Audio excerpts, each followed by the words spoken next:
చేత పూజలు చేసినట్టు పెట్టనమ్మా. సరే కానీ పొద్దున నుంచి నువ్వు ఏం తినలేదు, వెళ్ళి టిఫిన్ చేయి. నేను తింటూ కూర్చుంటే పొలాన్ని ఎవరు చేస్తారు?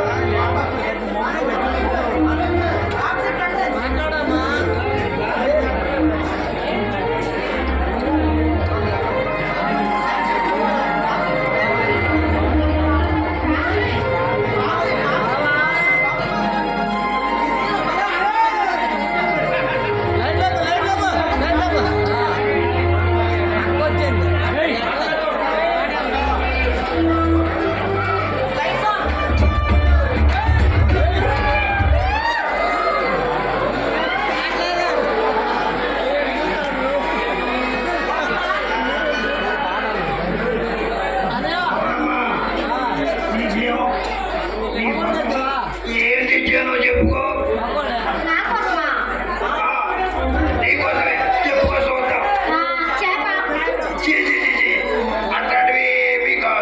మరి పంచదార దొరక్క ఇబ్బంది పడుతున్నావని 2 కిలోల పంచదార పొట్లం పట్టుకొచ్చాను.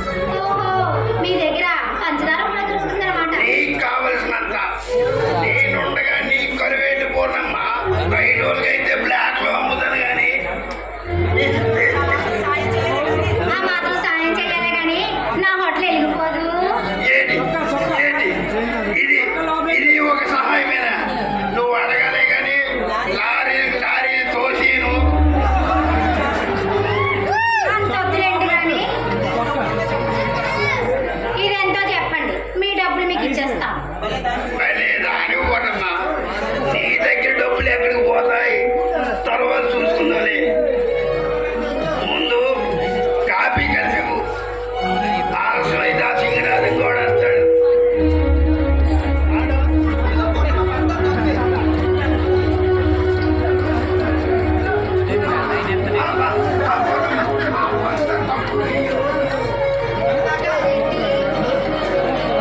మొన్నటిదాకా పంచదార కావాలి అన్నారుగా. ఏమి లేదు పూర్ణమ్మా, నీ చేతితో కాపీ కనిపిస్తే పంచదార వేయకపోయినా తీగా ఉంటుంది. అమ్మదోడు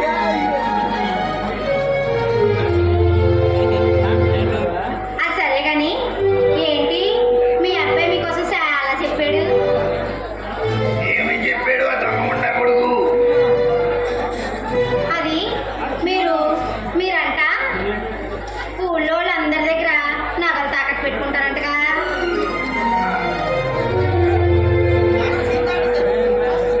ఎవడన్నాడా మాట? నీ కొడుకే ఊళ్ళో వాళ్ళందరి దగ్గర నగలు తాకట్టు పెట్టుకొని వడ్డీ కింద ఏ ఉంచేసుకుంటారంట. నాకు ఉంచుకున్నది లేదు, వడ్డీ వ్యాపారం లేదు. మీ ఊరు గది దగ్గరే ఆ సొమ్ములన్నీ ఉన్నాయంటగా.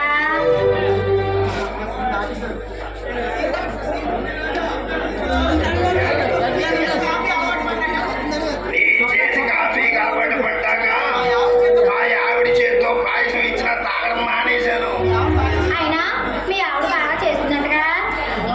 చేసింది నా శాబ్దం. అందుకే పొద్దుపోయిందాకా కొట్లో కూర్చొని తీరికి దొరికినప్పుడల్లా నీ కొట్లోకి వచ్చి కాఫీ తాగుతున్నా. మీ ఆవిడ అందంగా ఉంటుందని విన్నానే. ఏడ్చింది. ఆ మాటే ఒక ఎలముండా కూడా కంటేను. ఆ రాత్రే వైకుంఠపురం తీసుకువెళ్ళి గుండు కొట్టించుకొచ్చి తిరుపతి మొక్కని పరపతి కోసం చెప్పాను. అయినా దానిది ఒక అందమేనా? నిజంగా అందం అంటే నీదే పూర్ణమ్మ. నేను అంత అందంగా ఉన్నానా? అమ్మతోడు కాట మీద ఒట్టు. నీలాంటి అందగత్తి నాకు దొరికితే రోజు కొట్లో పాదాకి పూజ చేసినట్టు. మరి ఇష్టం లేకుండా పెళ్లి ఎందుకు చేసుకున్నారు? పెళ్లి చూపుల్లో నాకు సరిజ్వరం వచ్చి సరిగ్గా చూడలేకపోయాను. మా జాతిలో ఎంత పళ్ళెత్తుగా ఉంటే అంత అందము, అంత పర్సనాలిటీ అని మా వాళ్ళ నమ్మకం. అందుకే దాన్ని తెచ్చి నా మెడకు కట్టారు.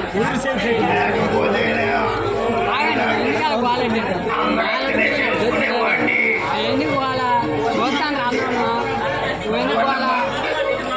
ఏమి అనుకోనంటే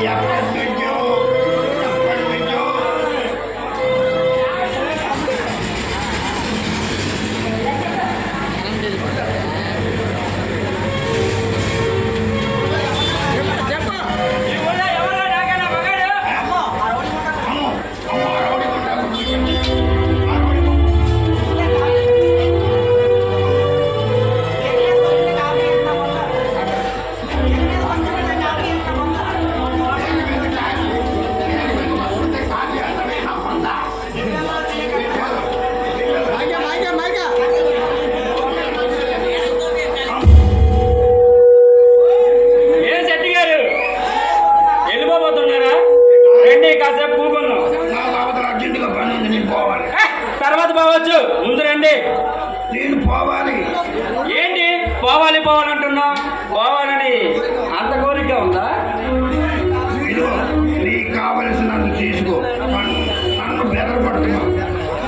అమ్మతో పోదు. శెట్టి గారు, మీరు ఎప్పుడైనా స్వర్గం చూసారా? నేను ఎప్పుడు చూశాను? నేను పుట్టినాక ఊరు పొలిమేరే దాటలేదు. అయితే ఒక సొక్కేసుకోండి, స్వర్గం కనబడుతుంది.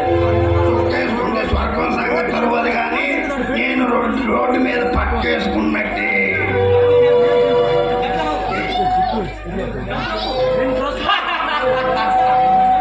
చూసావా పోండమ్మా నా పెద్దమ్మ? నన్ను చూస్తేనే శెట్టిగాడు అదుసతున్నాడు. నేను అడగకుండానే రూపాయలు ఇచ్చి పరిగెత్తాడు. పిరిసివాడి మీద కాదంటే మైకి లేకయ్యా.